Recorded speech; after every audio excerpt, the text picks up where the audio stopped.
మన దేవుని మందిరపు ఆవరణంలో నిలుచుండు వారులారా యెహోవాను స్తుతించుడి. చాలండి. ఈ రోజున క్రమంలో కీర్తనలు 2వ వచనం వెళుతుంది. 135 కీర్తన 2వ వచనంలో నుండి మాట్లాడుతున్నాడు. యెహోవా మందిరంలో మన దేవుని మందిరపు ఆవరణంలో నిలుచుండు వారులారా. దీనిలో నుండి దేన్ని తీసుకున్నాము? అంశభాగంగా మందిరము, ఆవరణం, ఆవరణం, మందిరం, నిలుచుండు. అది ఈరోజు ఈ ఆవరణం కావచ్చు, మందిరం కావచ్చు, నిలుచుండు వారులారా. ఈ చోట్లో నిలుచుండు వారులారా. ఈ ప్రాంతంలో నిలుచుటకు ఈ వారంలో దేవాది దేవుడు అనుమతి లెక్కల ప్రకారంగా ఎక్కడో ఉద్యోగం చేస్తున్న అక్షయ రాణి గారు, ఇక్కడే ఉద్యోగం చేస్తున్న రారాజు గారు ఈ మందిరంలో, ఈ స్థలంలో, ఈ ఆవరణంలో నిలుచుండు వారులారా. నిలుచుండి వారి ప్రయత్నం వారు చేశారు, వారి ప్రకటన వారు చేసేశారు. దేవుడు నిర్ణయ ప్రకారంగా, లెక్కల ప్రకారంగా ఈ చోట్లకు రప్పించారు. మనల్ని కూడా ఆ స్థలాల్లో ఈ వారం అంతా, పోయిన వారంలో ఎక్కడెక్కడ ఉన్నామో మనకు తెలుసు, దేవుడికి తెలుసు. తెలుసుండి ఆయన మరొకసారి మీతో చెప్తున్నాడు, మనతో చెప్తున్నాడు. ఏమనంటే దేవుని ఆవరణంలో నిలుచుండు వారులారా అని ఇక్కడ ప్రకటించుటకు దేవాతి దేవుడు ఈరోజు నిలుచుట. ఎక్కడెక్కడ నిలబడుతున్నాం? గత కాలంలో. ఇప్పుడు ఎక్కడ నిలబడుతున్నాం? ఈ మందిరంలో ఉండి, ఆవరణంలో ఉండి ప్రార్థన, పాటలు, వాక్యం నేర్చుకునే మనం, దేవుని క్రమంలో నిలబడిన మనం పోయిన వారంలో ఎక్కడెక్కడ నిలబడ్డాము, ఈరోజు చెప్పిన దాన్ని బట్టి అక్కడ నిలబడొచ్చా లేదా అనేది జ్ఞానం తెలుసుకుని, మరి ఆ చోట్లలో నిలబడకూడదు కదా అని జ్ఞాపకం చేసుకుని దాని నుండి తొలగిపోవటానికి మాట్లాడే దేవుని వాక్యం ఈ రోజున. కనుక జాగ్రత్తగా శ్రద్ధగా వినండి. మరొక వారం అయ్యో నేను అక్కడ నిలబడిపోయానే, నిలబడకూడదు కదా అని జాగ్రత్త పడి దానిని విడిచిపెట్టుటే దేవుని క్రమం, దేవుని వాక్యం. ఆ క్రమంలో నీతో, నాతో, మనతో ఎవరితో ఏం మాట్లాడతాడో జాగ్రత్తగా గమనిస్తే ఆ నిలుచుట, నిలిచి అనే దాని గురించి ఈరోజు మాట్లాడుతున్నాడు. మొట్టమొదటిగా మందిరంలో నిలిచేవారు ఎక్కడెక్కడ నిలబడుతున్నారు, ఎక్కడ నిలబడొచ్చు, నిలబడకూడదు అనేది ఈరోజు వచనం. దాని గురించి మొట్టమొదటిగా నీవు ఎక్కడ నిలబడ్డావు, దేనికోసం నిలబడ్డావు, ఏ విధంగా నిలబడ్డావు పోయిన వారంలో. ఇప్పుడు మనతో చెప్పే క్రమాన్ని బట్టి నిలిచిన వారు ఎవరెవరు, ఎలా ఉన్నారు అనేది ఆదికాండం 18, ఆదికాండము 18 అధ్యాయము, ఆదికాండము 18 అధ్యాయము 22వ వచనం. ఆ మనుషుడు అక్కడి నుండి తిరిగి సొదొమ వైపుగా వెళ్ళిరి. అబ్రహాము ఇంకా యెహోవా సన్నిధిని నిలుచుండెను. చూడండి, ఆనాడు సొదొమ వైపుకు వెళ్ళిన వారు ఎవరు? అబ్రహాం గారు కాదు, దేవుడు సొదొమ వైపుకు వెళ్ళారు. అబ్రహాము అనే ఆయన ఎండవేళ గుడారం ముందు నిలబడి ఉండగా దేవాతి దేవుడు వారిని దర్శించుటకు అబ్రహాము గారి దగ్గరికి వచ్చు, వారు ఒక ప్రాంతాన్ని దర్శించుటకు దేవుడు వెళ్ళుచూ ఉండగా అక్కడ ఆ పాపము పెరిగింది అని ఆ పాపాన్ని కట్ చేయడానికి వెళ్ళుచున్నటువంటి దేవాతి దేవుడు మన పేరిట ఉన్న అబ్రహాం గారు ఉన్నారు కదా, ఇక్కడ మనోడు ఉన్నాడు కదా, అని వెళ్తా వాళ్ళ ఇంటికి వెళ్ళడానికి ముందుగా నేను గుమ్మల్లో నుంచున్నాడు. వాళ్ళని ఆహ్వానించారు. ఆహ్వానించినప్పుడు ఆహారం అని పెట్టారు. అక్కడ జరిగిన సిచ్యువేషన్ అది. ఆ విధంగా జరిగిన తర్వాత వెళుతూ ఉండగా ఏంటి బాబు ఎక్కడికి వెళుతున్నారంటే మేము సొదొమ వైపుకు వెళుతున్నాము, సొదొమ గొమొర్రా వైపుకు వెళుతున్నాము అని ఆ దేవాతి దేవుడు వారితో అనగా దేవుని సన్నిధిలో ఇంకా నిలబడ్డాడంట. ఏ పని మీద నిలబడ్డావు అంటే, అయ్యా నీతిమంతులు ఒక్కడుంటే, నీతిమంతులు 50 మంది ఉంటే ఆ ప్రాంతాన్ని రక్షిస్తారా అంటే, ఆ ప్రాంతాన్ని పాడు చేయడానికి వెళుతున్నప్పుడు దేవాతి దేవుడు ఆ చోట్లో నిలబడ్డాడు. ఎవరో అబ్రహాం గారు. అంటే ఒక ప్రాంతాన్ని పాడు చేసేటప్పుడు నీవేమై ఉన్నావు? దేవుని పేరుతో ఒక ప్రాంతం పాడైపోతుంది. నీవెక్కడ నిలబడ్డావు పోయిన వారంలో? ఈ రోజున అబ్రహాం గారు అయితే వారి కుటుంబం, వారి మనిషి ఒక ఆయన ఉన్నాడు, ఆ చోట్ల నిలబడి బేరం ఆడుతున్నాడు దేవుడితో. ఏమో తెలుసా? 50 మంది ఉంటే తప్పిస్తారా బాబు? లేదు లేదు, 40 మంది ఉంటే తప్పిస్తారా బాబు? 30 మంది ఉంటే పర్వాలేదా అని బేరం ఆడుతున్నాడు. ఏమన్నా అడగలుగుతున్నావా? నీ పేరిట ఉన్న కుటుంబాలు కావచ్చు, నీ నడుస్తున్న సమయాల్లో దేవునికి విరోధముగా పాపములు పడి కొట్టుకుపోయే వారి కోసం నువ్వేమో నిలబడుతున్నావు. మధ్యలో నిలబడింది దేవుడికి, ఆ చోట్లో ఉన్న సొదొమకు మధ్యలో నిలబడింది ఎవరు? అబ్రహాం గారు. ఆ విధంగా ఉండి నిలబడి ఆయన బేరం ఆడుతున్నాడు. నీ సంగతి ఏంటి? నా సంగతి ఏంటి? మన సంగతి ఏంటి? మనందరి సంగతి ఏంటి? ఈ ప్రాంతంలో బాదరాల మెట్ట మీద ఉన్న ఈ మందిరంలో ఉన్న మనము ఈ ప్రాంతంలో కొట్టుకుపోతే వారి కోసం, పాపములో కొట్టుకుపోయే వారి కోసం ఏమన్నా దేవుడితో బేరం ఆడుతున్నావా? బాబు ఆ కుటుంబాన్ని, ఈ కుటుంబాన్ని నడిపించవా, వాళ్ళు బాగా బాధలో ఉన్నారని అని నెంబర్ 1 చెప్తుంది. ఏంటంటే అబ్రహాం గారు నిలబడ్డారు ఎక్కడ? దేవునికి, ఆ శాపార్థమైన ప్రాంతానికి. ఈ 2 సొదొమ గొమొర్రా అంటే సామాన్యంగా కాల్ చేయడానికి వెళ్తున్నాడు. ఒక మాటలో చెప్పాలంటే అగ్నిగంధకాలు ఆ చోట్ల దిగబోతున్నాయి. ఆయన బేరవాడి మాట్లాడుట తోడ ఒక మరి అబ్రహాం గారికి ఉన్నటువంటి లోతు గారి కుటుంబాన్ని బయటికి తీశాడు. నీ బేరంలో కూడా తీసే అవకాశం ఉంది కనుక నీ కొడుకు కావచ్చు, నీ కూతురు కావచ్చు, నీ అన్న కావచ్చు, తమ్ముడు కావచ్చు, నీకు విరోధంగా ఉన్న కుటుంబం కావచ్చు, బేరమాడు. ఈ రోజున మాట్లాడుతుంది ఇద్దరి మధ్యలో, దేవునికి వారికి మధ్యలో నువ్వు నిలబడి ఒక మాట ఏమైనా చెప్తే అది విలువైనది. నిల్లుచుట, ఈ రోజున నిల్లుబడి అనే అంశం ద్వారా మాట్లాడుతుంది. నెంబర్ 1 ఆయన నిలబడ్డాడు. మరి నెంబర్ 1 మరొక ఆయన నిలబడ్డాడంట. ఆయన ఎవరు? మరొక ఆయన కీర్తన 106. ఆయన ఎవరు? కీర్తనలు 106:32, 23. అప్పుడు ఆయన నేను వారిని నశింప చేసేదను. అయితే ఆయన వారిని నశింప చేయకుండానట్లు ఆయన కోపము చల్లార్చుటకై అమ్మా ఆయన ఏర్పరచుకున్న మోషే ఆయన సన్నిధిని నిలిచి, ఈయనెవరు? మోషే గారు కూడా మధ్యలో నిలబడ్డాడు. మోషే గారిని ఐగుప్తులో ఉన్న ప్రజల్ని నడిపించడానికి నాయకుడిగా ఏర్పాటు చేసినప్పుడు ఏమన్నాడు తెలుసా? నేను నత్తుండయ్యా, నేను బలహీనుడిని, మోగోడిని, సరిగా మాట నేర్పడం నా దగ్గర లేదు, నేనెళ్ళి అన్నట్లే వినిపిస్తా అన్నప్పుడు దేవుడు బలపరిచి, నీకెందుకు, నేనున్నా, నీ సహోదరుడిని ఇస్తున్నా, వెళ్ళి నువ్వు ఇచ్చేయి అని పంపిస్తే ఆ చోట్ల నుంచి ఆ జనాల్ని బయటికి తీసుకొచ్చే విషయంలో నిలబడి అనేకమైన సూచక్రియలు, అద్భుత కార్యాలు చేసి వస్తూ ఉండగా దేవుడు అన్నాడు, విసిగించేశారంట. అంటే దేవుడు బయటికి తీసుకొచ్చిన తర్వాత సామాన్యంగా లేడు మానవుడు. ఒక బాధలో నుండి, ఒక బలహీనతలో నుండి, ఒక విపత్తులో నుంచి విడిపిస్తే మానవుడు సరైన స్థితిలో ఉండడని రుజువుపరిచారు ఆనాడు ఇశ్రాయేలు ప్రజలు. అలాంటి పరిస్థితులు మూలిగే వారిని బయటికి తీసుకొచ్చి చక్కని స్థలంలో ఏ కష్టం లేకుండా టయానికి భోజనం పెట్టుకుంటా నడిపిస్తుంటే వారు చేసిన విచ్చలవిడితనానికి దేవుడు అన్నాడంట, మోషే నువ్వు తప్ప నశింప చేస్తాను అన్నాడంట. అది ఎక్కడుందండి? ఇక్కడ చెప్పిన వాక్యాన్ని బట్టి అప్పుడు ఆయన నేను వారిని నశింపజేసేదను. అయితే ఆయన వారిని నశింపజేయకున్నట్లు ఆయన కోపము చల్లార్చుటకై ఆయన ఏర్పరచుకున్న మోషే ఆయన సన్నిధిలో నిలబడి, మొట్టమొదటిగా అబ్రహాం గారి సన్నిధిలో నిలబడి మరి ఒక కుటుంబాన్ని, ఆ ప్రాంతాన్ని రక్షించుటకు నిలబడ్డాడు. దేవుడికి ఆ నశించిపోయే వారి మధ్యలో నిలబడ్డాడు మందిరంలో. ఈయన కూడా, మోషే గారు కూడా మందిరంలో నిలబడ్డాడు. నశింపజేస్తా. ఎక్కడయ్యా అది కరెక్ట్ గా రుజువు అనేది చెప్పండి, చేయండి అంటే నిర్గమకాండం 32:32లో చెప్తుంది దాని గురించి. ఏం జరిగింది అక్కడ? నిర్గమకాండం 32:32.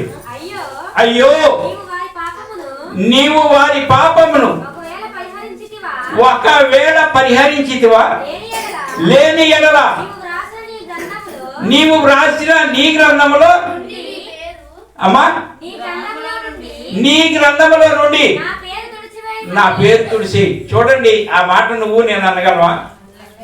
అయ్యా వాళ్ళ మీద అంత విపత్తు, దేవునికి విరోధంగా ఉన్నారు, దేవునికి దూరంగా ఉన్నారు. ఆ ప్రళయం అనేది వాళ్ళ మీద దిగేసింది. దాన్ని మా మీద దింపు అంటావా నువ్వేనా? ఒక మోషే గారు అనగలిగాడండి, అయ్యా తీసేయి, ఒకవేళ నీకు ఇష్టంగా లేరా ప్రజలు. దేవునికి ప్రజలకి మధ్యలో గ్యాప్ వచ్చింది, ఆ గ్యాప్లో నిలబడ్డాడండి. ఈ రోజున సేవకుడు అనేవాడు కూడా నిలబడలేకపోతున్నాడు. దేవునికి ప్రజలకి అంటే దేవుడు అంటే తెలిసి, దేవుడు అంటే ఎరిగి, పాటలు ప్రార్థన వాక్యం వచ్చి కొన్ని విషయాల్లో తప్పుకుని, కొన్ని విషయాల్లో జారిపోయి దేవునికి విరోధముగా అయినటువంటి కుటుంబానికి దేవునికి మధ్యలో నిలిచేవాడే సేవకుడు. అంతేగాని ఆ చిన్న విపత్తు రాగానే నీ కర్మ అనుభవించు, నువ్వు చేసిన దానికి నువ్వే అని అన్నాడా? దేవునికి విరోధంగా ఉన్నప్పుడు దేవుడు వదిలే మోషే అంటే, లేదయ్యా నేను వదలను. ఎక్కడో ఐగుప్తులో మూలుగుతున్న వాళ్ళ దగ్గరికి నన్ను పంపించావు, వాళ్ళలో ఒక మనిషిగా చేసావు, ఎన్ని సూచక్రియలు అద్భుతాలు చేసావు, అవన్నీ చేసి నడిపిస్తూ వాళ్ళు తిరగబడ్డారని వదిలే నశింపజేస్తానన్నావు ఏంటి? నేను నీకు మరొక జనాన్ని పుట్టిస్తా అంటున్నాడు. వద్దు, ఈ పేరు అనేది నీకు మంచిది కాదు. ఆనాడు ఐగుప్తులో ఉన్నవాళ్ళని తీసుకొచ్చి అడవిలో రాలిపెత్తగా తీసుకెళ్ళాడు మీ దేవుడు అంటారేమో, నీకే అవమానం బాబు అని బ్రతిమలాడుతూ చెప్పుతున్నటువంటి మాట. ఎక్కడ నిలబడ్డాడు మోషే గారు? దేవునికి ఇశ్రాయేల్ ప్రజల మధ్యలో నిలబడ్డాడండి. నిలబడ్డాలి. నువ్వేమో నిలబడగలుగుతున్నావా? ఈరోజు చెప్తుంది, ఒకవేళ ఇలాంటి విపత్తు ఇలాంటిది వచ్చినప్పుడు నిలబడితేనే క్రీస్తు సువార్త సహవాసం కూడా దేవుని ప్రేమ. నీవు కూడా నిలబడగలిగితే అప్పుడు గ్రంథంలో ఎక్కాడు మోషే గారు. ఈ రోజున మన గ్రంథం మందు కూడా మనకు ఒక పేరుంది. బాప్తిస్మం తీసుకోగానే మన పేరు లిఖితమై ఉందంట. ఆ లిఖితమైన పేరుని తుడిసేయి. నేను విపత్తులో ఉన్నా వారికి నాకు నా కుటుంబం, నా రక్త సంబంధం, నా కొడుకు, నా కూతురు, లేకపోతే నా స్నేహితుడు ఈ విధంగా తప్పిపోయాడు, అతన్ని రక్షిస్తావా, అతన్ని లాక్కొస్తావా, అతన్ని విడిపిస్తావా అనే విషయంలో నీవు కూడా అంత పౌరుషం కలిగి ఉండాలంటే ముందు మనం బలంగా ఉండాలి. మోషే గారు ఎంత బలంగా ఉంటే ఆ మాట కలిగి ఉన్నాడు. నా దేవుడు నా పేరు తుడిచివేయడు. నాకు నా దేవుడికున్న ఆ సత్సంబంధాన్ని బట్టి, నేను చేసిన క్రియను బట్టి, ఒకవేళ ఆళ్ళను తుడిచేస్తానికి సిద్ధపడిన ఆయన నేను కానీ అడ్డుపడితే నువ్వు వెళ్తా ఉండగా ఎవరితో సైకిల్ వాళ్ళాక్కుంటున్నాడు ఒక వ్యక్తి. అప్పుండి ఆ సమయంలో నువ్వు చూసి అయ్యో మనవుడేనే సైకిల్ లాక్కుంటున్నాడు ఏంటి ఇతను చేసి అప్పు ఇప్పుడు కనపడతాం మానేసేసి ఇప్పుడే కనపడ్డాడు, ఈ వస్తువు లాక్కుంటే నా డబ్బులు ఇచ్చేస్తాయి అన్నప్పుడు నీవు నిలబడి డబ్బులు ఎంత ఇయ్యాలండి? పాప మాదిరి నడిచేయలేడండి. ఆ సైకిల్ అతను ఈగిపోతే నేను ఇస్తా. ఆ విధంగా నువ్వేమన్నా అనగలవా? చెబుతున్న క్రైస్తత్వం అది ఆ విధంగా నీవు ఉండగలిగితే ఈరోజు చెప్తుంది, ఒకవేళ ఇబ్బంది, ఒకవేళ కొట్టుకుంటావు, ఒకవేళ ఇరుకుని పడిపోయి కుటుంబం చీలిపోయి ఉండే పరిస్థితులు నువ్వు నిలబడగలవా మధ్యలో? దేవుని పేరిట నన్ను వదలడు, నా ప్రార్థన వింటాడని ధైర్యం నీకుందా? వింటాడు. నన్ను విడిచిపెట్టాడు, నన్ను గురించి వాళ్ళని విడిపిస్తాడనే ధైర్యం నీకుందా? నాడు మోషేకుంది కాబట్టి నా పేరు తుడిసే అన్నాడంతే. తుడుస్తాడని అయితే కాదు, తొడవడం. నీవు కూడా నేను కూడా ఆ విధంగా నిలబడగలిగి దేవునితో సత్సంబంధం కలిగి ఉంటే క్రీస్తు సువార్త సహవాసం 2026 సంవత్సరంలో నీవు మేలు అనుభవించగలవు. ఈ ప్రాంతాన్ని రక్షించుకోగలవు. ఈ సంవత్సరంలో మొట్టమొదటి నెలలోనే ఒక ఆత్మరక్షణ మీకు తెలుసు లేదు అయ్యారు మీరు చెప్తున్నారు, కానీ దానికి కొన్ని రుజువులు మీ ఊర్లో నుండి రాలేదు. మా పద్ధతి, మా విషయాలు ఎవరైనా ఏదైనా చెప్పొచ్చు. ఉన్న ఊళ్ళో ఉన్న వాళ్ళకి విరోధంగానే ఉంటారు, ఎందుకో తెలుసా? వాళ్ళు నాకు నచ్చలేదు. మరి ఈ రోజున మీ సంగతి ఏంటని నన్ను అడిగితే నేను చెప్తున్నా, విరోధముగానే ఉన్న దేవునికి, విరోధముగా ఉన్న ప్రజలకు విరోధముగా పాపం చేసుకుంటూ వెళ్ళిపోయాడిని కింద పడేసి చావు దగ్గరికి తీసుకెళ్ళి వెనక తీసుకొచ్చి దేవుళ్ళో నిలబెట్టాడు. నిలబెట్టిన కాడి నుంచి కూడా దేవుల్లోనే, ఆ నిలబెట్టిన కాడి నుంచి కూడా దేవుల్లోనే ఉంచుతున్న మహానుభావుడి పేరట నిలబడి చెప్తున్నా, నా ఇంటి ప్రక్కన ఉన్న వారే రక్షించబడుతున్నారండి. నాలో మార్పును చూసారా? ఇంకా ఏదన్నా ఉందనుకుంటున్నారు?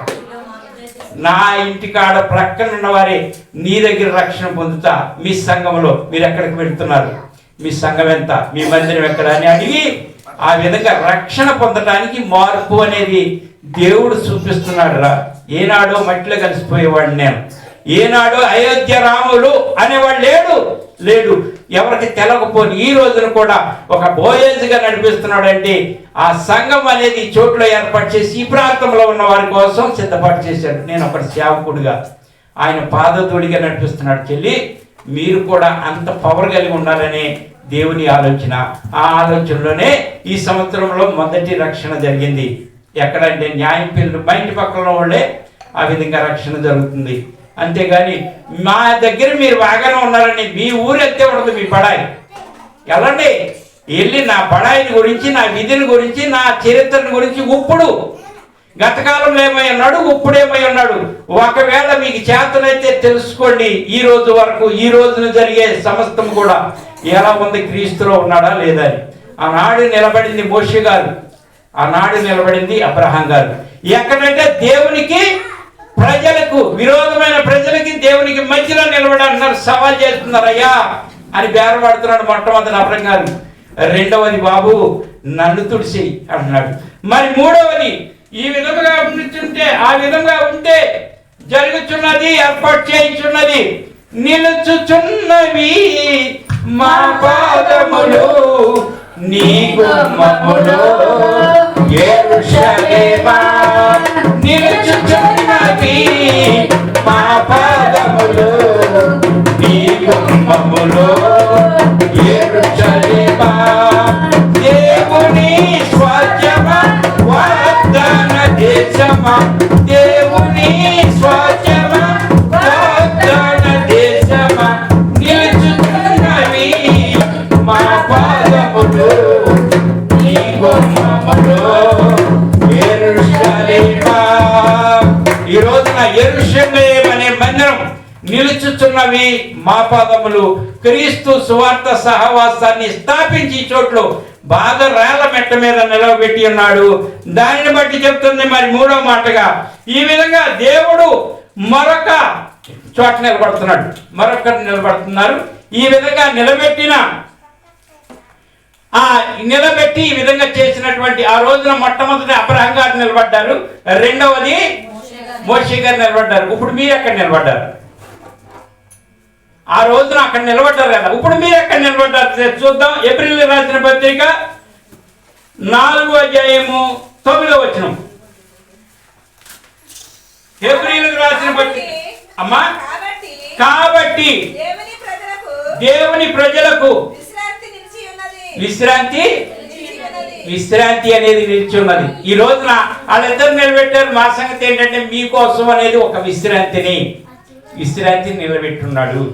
ఆ విశ్రాంతిలో ఉన్న మీరు కూడా దేవుని అడగగలిగితే, దేవుని పేరట నిలవగలిగితే వాళ్ళతో పాటుగా నిలవగలరనేది ఈరోజు రుజువు కొత్త నిబంధన సంఘానికి. కాబట్టి క్రీస్తు పేరట ఉన్నారు కాబట్టి, క్రీస్తులో ఉన్నారు కాబట్టి, పాట ప్రార్థన వాక్యం తెలుసుకున్నారు కాబట్టి ఈ రోజున మీకేం నిలబెట్టాడు? విశ్రాంతి. నిలిపిన దానికి మీరు దూరం అవ్వలేదు, దగ్గరగా ఉండి భయపడి చోట్లోకి వచ్చారు. అది కూడా దేవుని ఏర్పాటే. చాలా మంది అనుకున్నొచ్చు ఈ రోజున కూడా, ఇంకా ఉన్నోళ్ళు కూడా నేను మందిరానికి వెళ్ళాలి, ఒక పాట పాడాలి, ప్రార్థన చేయాలనుకోవచ్చు. కానీ వాళ్ళ నిలబడలేకపోయారు. విశ్రాంతి అయితే నిలబడింది, వారు నిలబడతానే ఉంది. ఆ విశ్రాంతిలో మహానుభావుడు నన్ను నిలబెడతానే ఉన్నాడు. మీరు నిలబడుతున్నారు, వాక్యం నిలబడుతుంది. కానీ రానయ్యన్న రోజుల్లో మధ్యవర్తులుగా నిలబడాలి.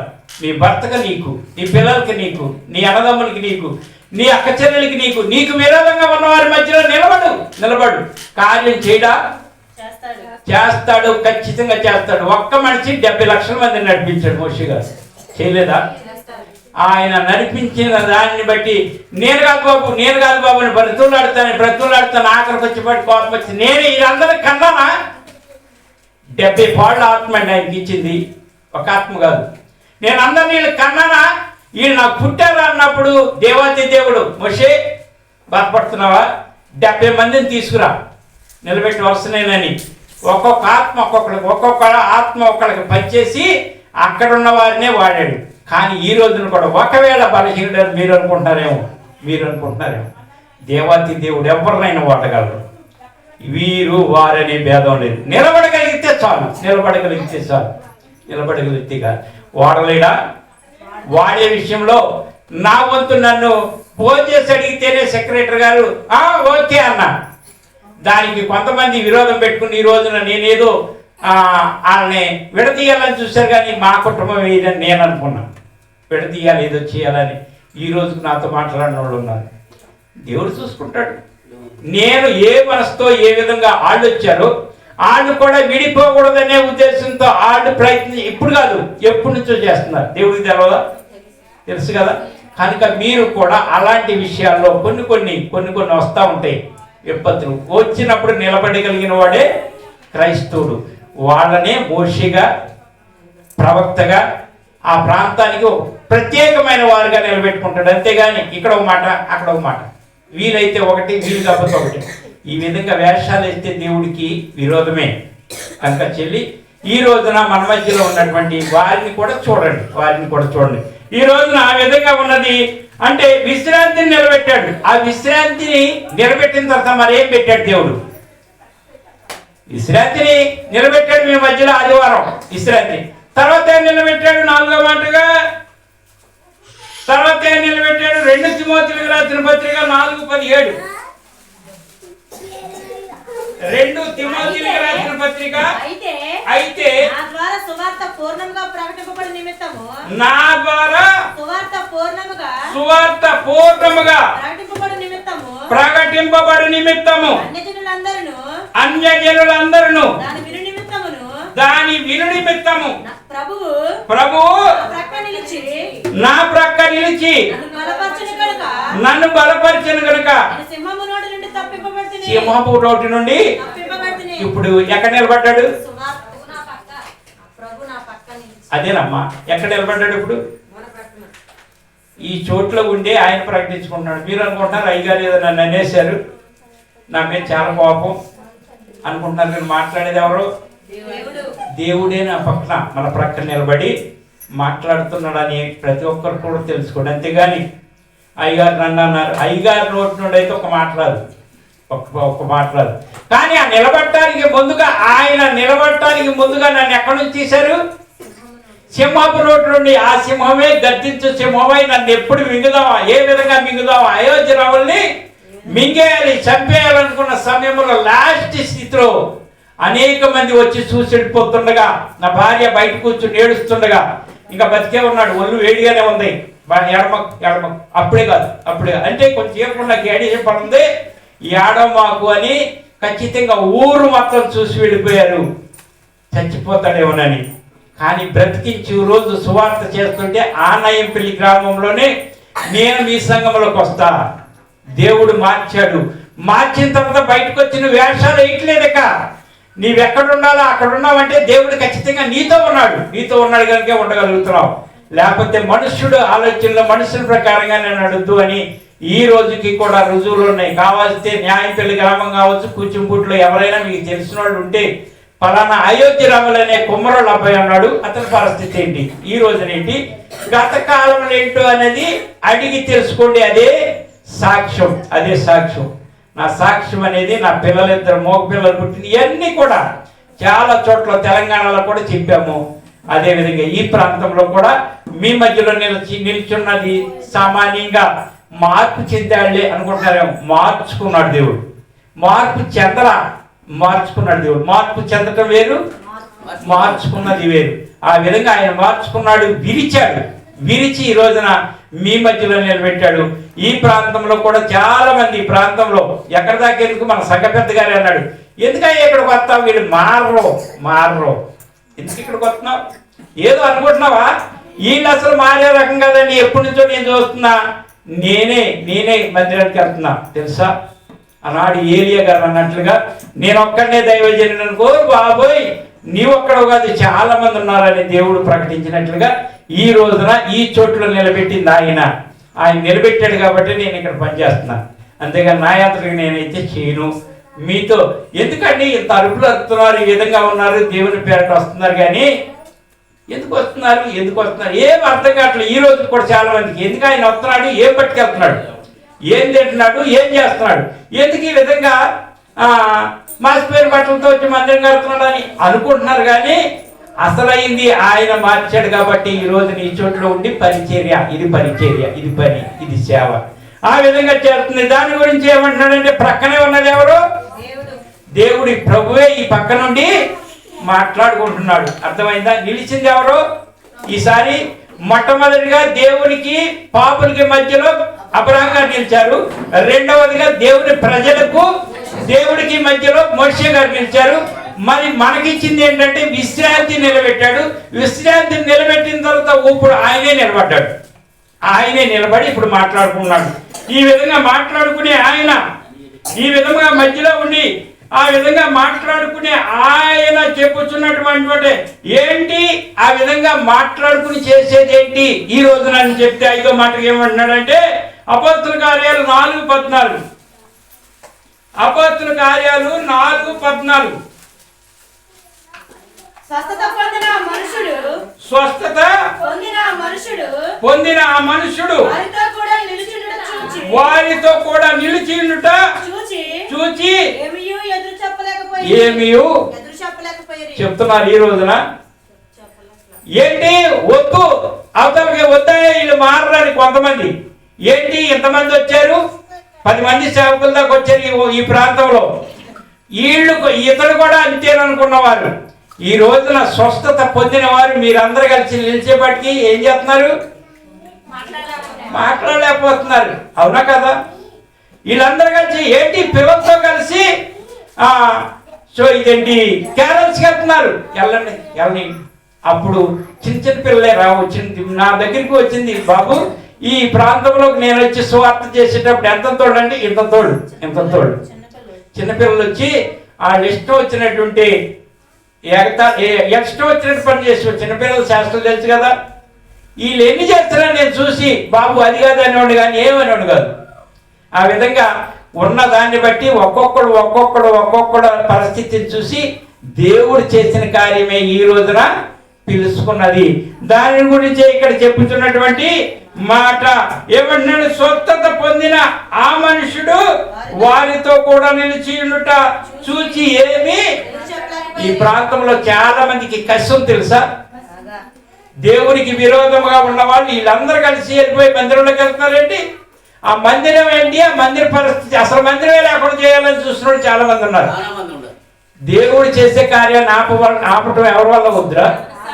దేవుడే ఆయన సృష్టికర్త. ఈ సృష్టిలో ఆయన ఒక పని చేస్తూ ఉంటే ఆపటం ఎవరున్నారు? అవుద్దా? ఆనాడు పుట్టుక రోజున ఆ సృష్టిలో ఉన్న నక్షత్రమే చూపించింది ఫలానా చోటుకెళ్ళమని.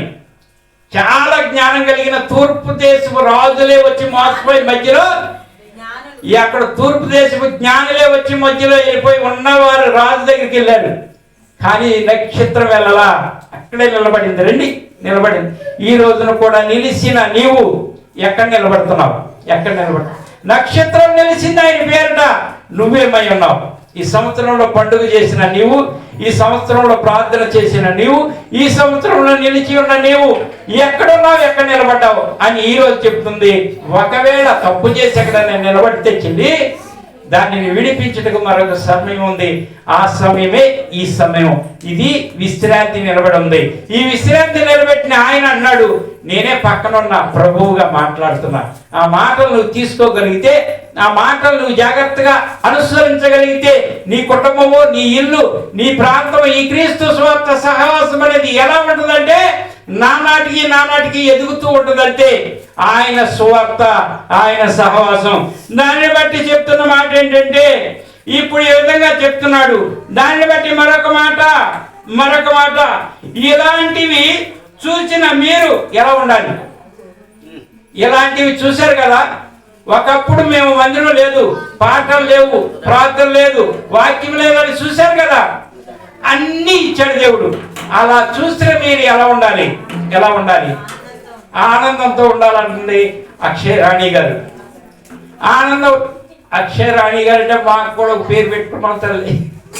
మాకు కూడా ఒక అక్షయ రాణి ఉండాలి. మరి సంఘం బలపడాలని, మరి అంతే కదా. ఆమె భర్త పేరు కూడా యేసురాజే అదిగో ఆయన ఉన్నాడు, యూత్ లీడర్. ఇప్పుడు యూత్ లీడర్. ఆ విధంగా మేము కూడా సంఘంలో ఏ పేరైతే బాగుంటుంది, ఎవరైతే బాగుంటారు, సంఘం ఎదుగుదలకి ఎక్కడి నుంచి స్టార్ట్ అయింది అనేది కొన్ని ప్రార్థన చేసి తెలుసుకుని ఈ విధంగా క్రమంలో ఉన్నాం. దాన్ని బట్టి చెబుతున్నటువంటి మాట, మరొక మాట ఏంటి అంటే, మరొక మాట ఎలా ఉండాలి అంటే ఫిలిప్పీ రాసిన పత్రిక 1:27-28 ఉంటుంది. ఫిలిప్పీలకు రాసిన పత్రిక, నేను వచ్చి మిమ్మల్ని చూసినను, మీరు ఏ విషయంలోనూ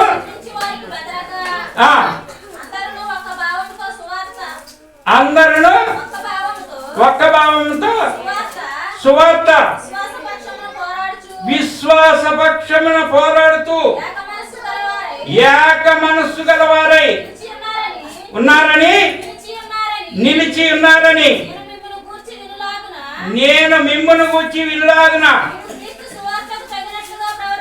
మీరు క్రీస్తు సువార్తకు తగినట్లుగా ప్రవర్తించుడి. చాలండి. ఏ సువార్త అంట?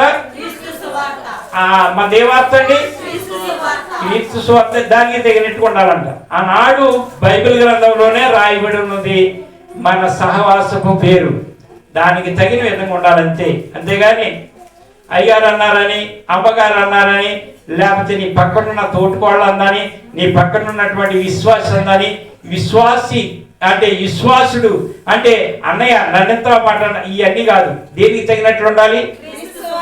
క్రీస్తు. ఏ భావంతో ఉండాలి? ఏక భావం, ఏక మనసుతో ఉండాలి. ఆ విధంగా ఉండగలరా? ఉంటాను అన్నవాళ్ళు చేయిపోయి కత్తండి.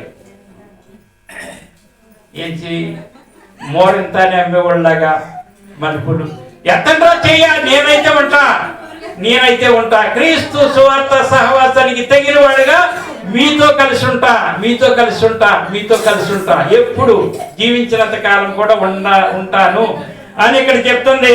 ఈ విధంగా చెప్పుకుంటూ ఏమంటున్నాడు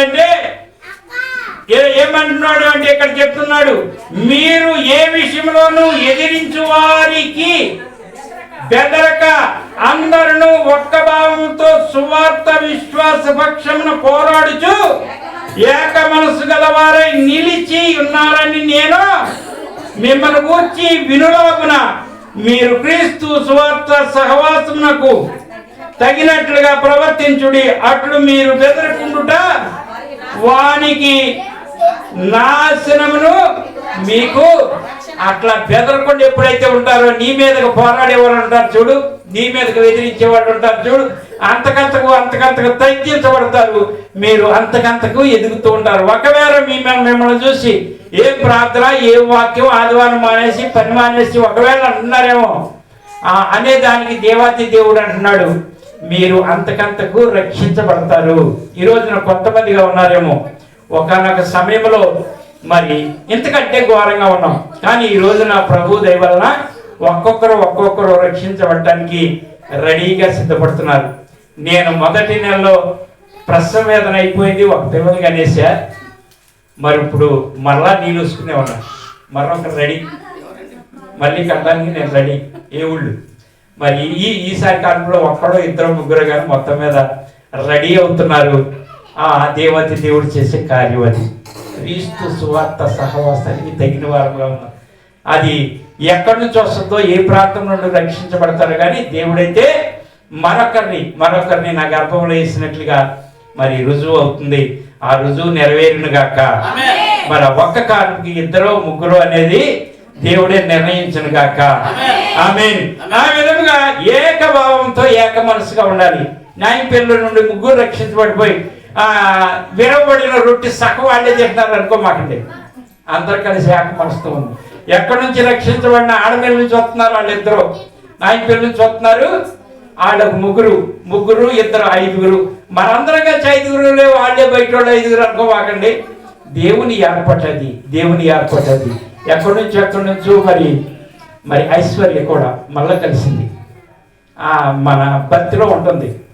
దేవుని ఏర్పడ్డది. కనుక ఇక్కడ చెప్పుతున్నటువంటి మాట ఏంటి అంటే, ఎదురించే వారికి బెదరకూడదు. నెంబర్ 1 ఏంటి? అబ్రహాము ఇంకా యెహోవా సన్నిధిలో నిలబడ్డాడు. నెంబర్ 2 ఏంటి? మోషే ఆయన సన్నిధిని నిలిచి అడ్డుపడుతున్నాడు. నెంబర్ 3 కాబట్టి దేవుని ప్రజలకు విశ్రాంతిని నిలవబెట్టాడు. నెంబర్ 4 ప్రభువు నా ప్రక్కనే నిలబడి మీతో మాట్లాడుకుంటున్నాడు. నెంబర్ 5 స్వస్థత పొందిన ఆ మనుషుడు వారితో నిలబడ్డారు. మీరు అందరూ నిలబడ్డారు. నెంబర్ 6 ఏక మనసు గలవారై మీరందరూ నిలబడండి. 7వ మాట ఇవన్నీ జరిగితే నిలబడేది ఏంటి? ఇవన్నీ జరిగితే ఎవరు నిలబడుతున్నారు? సింపుల్ గా తీసుకున్నాం. ఎవరు నిలబడుతున్నాడు అంటే ప్రకటన 5:6 ఆఖరిగా ఇవన్నీ జరిగితే నిలబడేది ఏంటి? మరియు సింహాసనములకును అమ్మా ఆ 4 జీవులకును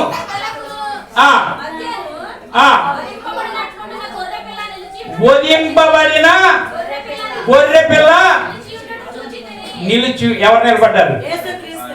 ఆయన నిలబడ్డాడు. అందరి పక్షాన వధించబడిన గొర్రె పిల్ల ఎవరు? యేసుక్రీస్తు మన పక్షాన నిలబడి ఉన్నాడు. చివరికి వచ్చేటప్పటికి ఆయన నిలబడ్డాడు. ఆయన నిలబడి చెప్పుతున్నటువంటి మాట ఈ విధంగా జరుగుతుంది. దానిలో భాగంగా 9:10 చదవండి. 8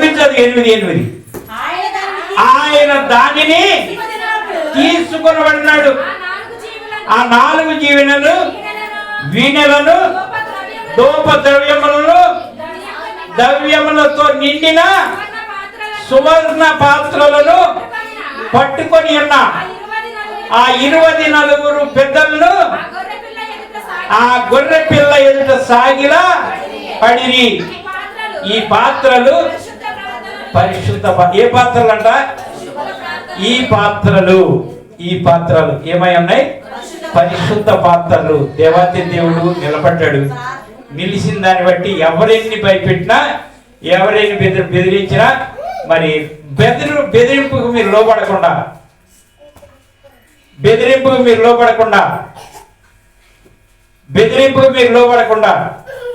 నిలిచి ఉన్నారు అంటే ఆ దేవాది